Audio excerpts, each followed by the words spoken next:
Hey, it's a great day for reading out here and got some time while I'm sitting in the car. So today we will be reading a story out of this little book right here, Strange Stories of the Supernatural. Creepy photo on there. It's a collection of short stories by various authors. We will be reading The Ghost Ship by Richard Middleton. Let me just roll my window up a little more here. I don't like how far down it is. Alrighty. The Ghost Ship by Richard Middleton. Fairfield is a little village lying near the Portsmouth Road, about halfway between London and the sea.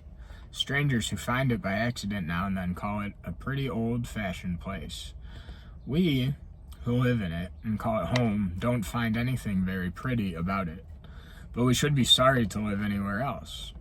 Our minds have taken the shape of the inn and the church and the green, I suppose. At all events, we never feel comfortable out of Fairfield.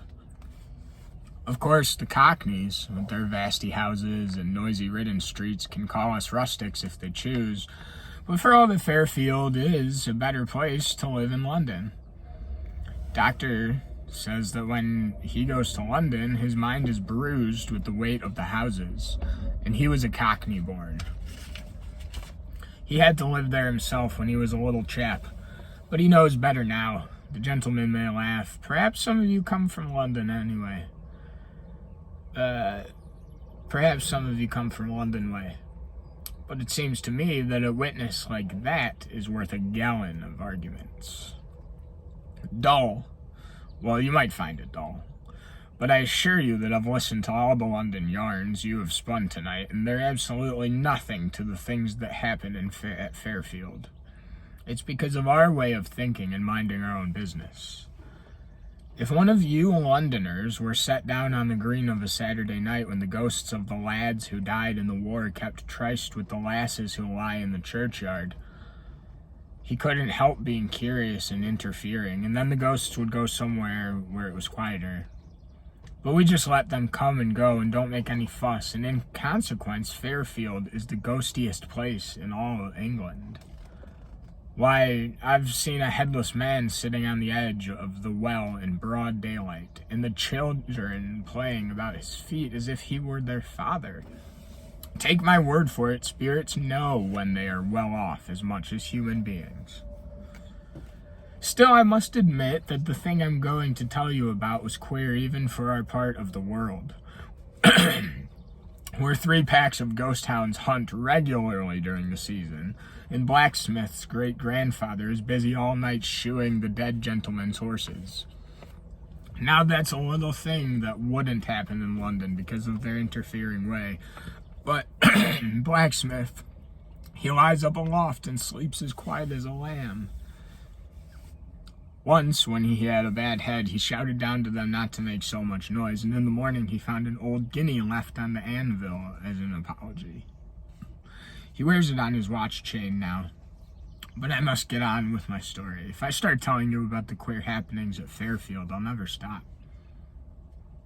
It all came of the great storm in the spring of '97, the year that we had 2 great storms. This was the first one, and I remember it very well because I found in the morning that it had lifted the thatch of my pigsty into the window's garden as clean as a boy's kite. When I looked over the edge, Tom Lamport's widow that was prodding from her nasturtiums with a Daisy Grubber. After I had watched her for a little, I went down to the Fox and the Grapes to tell landlord what she had said to me. Landlord, he said, being married man and at ease with the opposite gender, said, "Come to that," he said. "The Tempest had blowed something into my field, a kind of ship, I think it would be." I was surprised at that until he explained that it was only a ghost ship and would do no harm to the turnips. We argued that it had been blown up from the sea at Portsmouth, and then we talked of something else. There were 2 slates down at the parsonage and the big tree in Lumley's meadow. It was a rare storm. I reckon the wind had blown our ghosts all over England. They were coming back for days afterward with foundered horses and as footsore as possible. And they were so glad to get back to Fairfield that some of them walked up the street crying like little children. These are ghosts. Squire said that his great-grandfather's great-grandfather hadn't looked so deadbeat since the Battle of Naseby, and he's an educated man. What with one thing and another, I should think, it was a week before we got straight again, and then one afternoon I met the landlord on the green, and he had a worried face. "I wish you'd come and have a look at that ship in my field," he said to me. It seems to me it's leaning real hard on the turnips. I can't bear to think what the missus will say when she sees it." I walked down the lane with him, and sure enough, there is a ship in the middle of his field, but such a ship as no man had seen on the water for 300 years, let alone in the middle of a turnip field. It was all painted black and covered with carvings. There was a great bay window in the stern for all the world like the squire's drawing room. There was a crowd of little black cannon on deck and looking out of her portholes, and she was anchored at each end to the hard ground. I've seen the wonders of the world on picture postcards, but I've never seen anything equal to that. "She seems very solid for a ghost ship," I said, seeing the landlord was bothered. "I should say it's a betwixt and between," he answered, puzzling it over, "but it's going to spoil a matter of 50 turnips, and she'll want it moved." We went up to her and touched the side, and it was as hard as a real ship. "Now, there's folks in England that would call that very curious," he said. Now, I don't know much about ships, but I should think the ghost ships weighed a solid 200 tons. And it seemed to me that she had come to stay. That ghost ship weighed a solid 200 tons, and that ghost ship had come to stay. So I felt sorry for the landlord, who was a married man. "All the horses in Fairfield won't move her out of my turnips," he said, frowning at her. Just then we heard a noise on her deck, and we looked up and saw that a man had come out of her front cabin and was looking down at us very peaceably. He was dressed in a black uniform set out with rusty gold lace, and he had a great cutlass by his side and a brass sheath. "I'm Captain Bartholomew Roberts," he said in a gentleman's voice, "put in for recruits. I seem to have brought her rather far up the harbor." "Harbor?" cried the landlord. "Why, you're 50 miles from the sea." Captain Roberts didn't turn a hair. "So much as that is it?" he said coolly. "Well, it's of no consequence." Landlord was a bit upset at this. "I don't want to be unneighborly," he said, "but I wish you hadn't brought your ship into my field. You see, my wife sets great store on these turnips." The captain took a pinch of snuff out of a fine gold box that he pulled out of his pocket and dusted his fingers with a silk handkerchief in a great genteel fashion. "I'm only here for a few months," he said, "but if a testimony of my esteem would pacify your good lady, I should be content." And with the words, he loosed a great gold brooch from the neck of his coat. And tossed it down to landlord. Landlord blushed as red as a strawberry. "I'm not denying she's fond of jewelry," he said, "but it's too much for half a sackful of turnips." And indeed, it was a handsome brooch. The captain laughed. "Tut, man," he said, "it's a forced sale, and you deserve a good price. Say no more about it." And nodding good day to us, he turned on his heel and went back into the cabin. Landlord walked back up the lane like a man with a weight off his mind. "That tempest had blown me a bit of luck," he said. "The missus will be main pleased with that brooch. It's better than blacksmith's guinea any day." 97 was Jubilee year, the year of the second Jubilee, you remember, and we had great doings at Fairfield, so that we hadn't much time to bother about the ghost ship. Though anyhow, it isn't our way to meddle in things that don't concern us. Landlord, he saw his tenant once or twice when he was hoeing his turnips and past the time of day, and landlord's wife wore her new brooch to church every Sunday. But we didn't mix much with the ghosts at any time, all except an idiot lad there was in the village, and he didn't know the difference between a man and a ghost. Poor innocent. On Jubilee Day, however, somebody told Captain Roberts why the church bells were ringing, and he hoisted the flag and fired off his guns like a loyal Englishman. 'Tis true the guns were shotted, and one of the rounds shot knocked a hole in Farmer Johnston's barn, but nobody thought much of that in such a season of rejoicing. It wasn't till our celebrations were over that we noticed that anything was wrong in Fairfield. 'Twas Shoemaker who told me first about it one morning at the Fox and Grapes. You know my great uncle, he said to me. You mean Joshua, the quiet lad, I answered, knowing him well. Quiet, said Shoemaker indignantly. Quiet, you call him. Coming home at 3 o'clock every morning. Drunk as a magistrate and waking the whole house with his noise. Why, it can't be Joshua. I said I knew him for one of the most respectable young ghosts in the village. Joshua it is, said Shoemaker, and one of these nights he'll find himself out in the street if he isn't careful. This kind of talk shocked me. I can tell you, for I don't like to hear a man abusing his own family, and I could hardly believe that a steady youngster like Joshua was taken to drink. But just then in came Butcher Aylwin,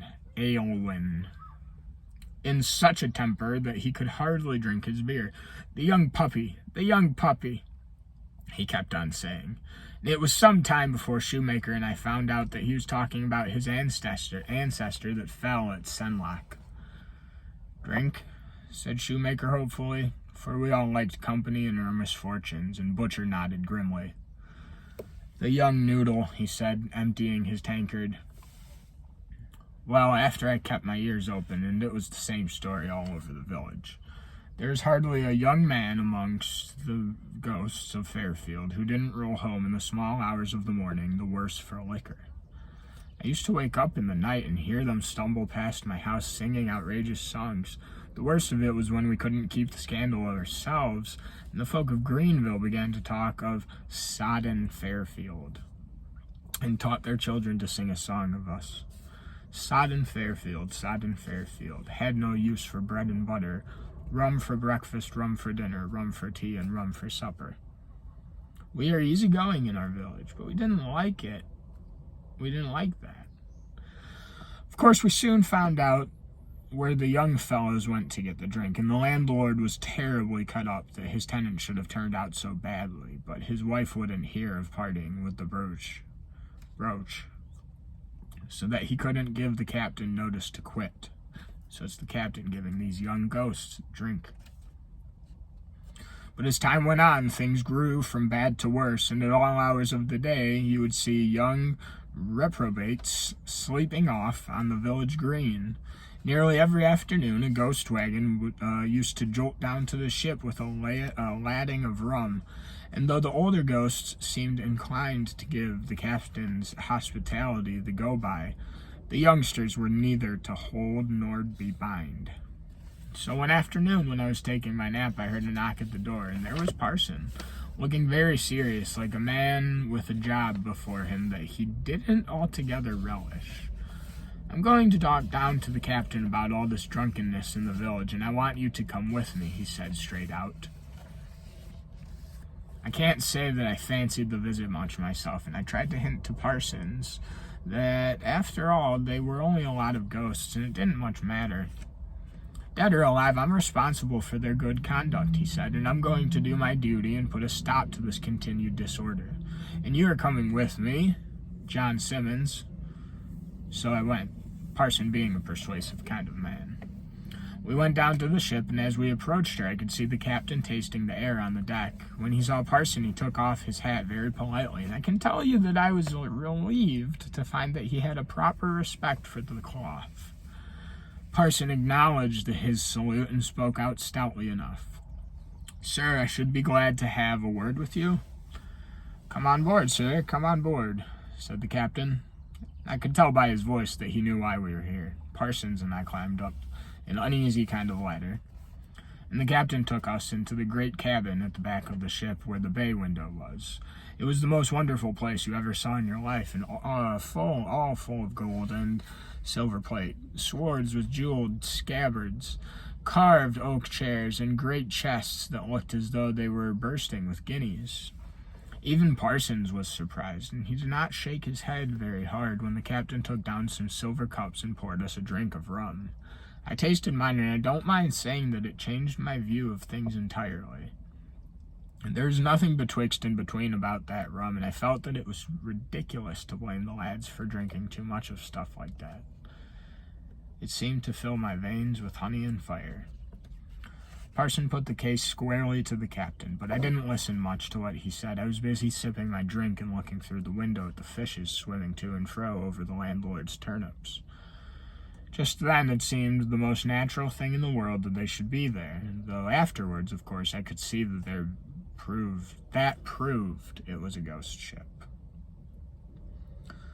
But even then I thought it was queer when I saw a drowned sailor float by in the thin air with his hair and beard all full of bubbles. It was the first time I had seen anything quite like that at Fairfield. All the time I was regarding the wonders of the deep, Parson was telling Captain Roberts how there was no peace for rest in the village owing to the curse of drunkenness, and what a bad example the youngsters were setting to the older ghosts. The captain listened very attentively and only put in a word now and then about the boys being boys and young men sowing their wild oats, and when Parson had finished his speech, he filled up our silver cups and said to Parson with a flourish, "I should be sorry to cause trouble anywhere I have been made welcome, and you will be glad to hear that I put to sea tomorrow night. And now you must drink me a prosperous voyage." So we all stood up and drank the toast with honor, and that noble rum was like hot oil in my veins. After that, Captain showed us some of the curiosities he had brought back from foreign parts, and we were greatly amused, though afterwards I couldn't clearly remember what they were. And then I found myself walking across the turnips with Parsons, and I was telling him of the glories of the deep, and I had seen through the window of the ship. He turned to me severely. "If I were you, John Simmons," he said, "I should go straight home to bed. He has a way of putting things that wouldn't occur to any ordinary man, has Parsons." And I did as he told me. Well, next day came on to blow, and it blew harder and harder. It rained. Till about 8 o'clock at night, I heard a noise and looked out in the garden. I dare say you won't believe me. It seems a bit tall even to me, but... One second here. But the wind had lifted the thatch of my pigsty into the window's garden a second time. I thought I wouldn't wait to hear what Window had to say about it, so I went across the green to the Fox and Grapes. And the wind was so strong that I danced along on tiptoe, like a girl at the fair. When I got to the inn, the landlord had to help me shut the door. It seemed as though a dozen goats were pushing against it to come in out of the storm. "It's a powerful tempest," he said, drowning and drawing the beer. "I hear there's a chimney down at Dickory End." "It's a funny thing how these sailors know about the weather," I answered. "When Captain said he was going tonight, I was thinking it would take a cap full of wind to carry the ship back to sea. But now, here's more than a capful." "Ah, yes," said the landlord. "It's tonight he goes, true enough, and mind you, though he treated me handsome over the rent, I'm not sure it's a loss to the village. I don't hold with gentry who fetch their drink from London instead of helping local traders get to their living." "But you haven't got any rum like his," I said, to draw him out. His neck grew red above his collar, and I was afraid I'd gone too far, but after a while he got his breath with a grunt. John Simmons, he said, if you've come down here with this windy night in this windy night to talk a lot of fool's talk, you've wasted a journey. Well, of course, I had smoothed him down with praising his rum, and heaven forgive me for swearing it was better than Captain's. For like of that rum, no living lips have tasted save mine and Parsons. But somehow or other I brought landlord round, and presently we must have a glass of his best to prove its quality.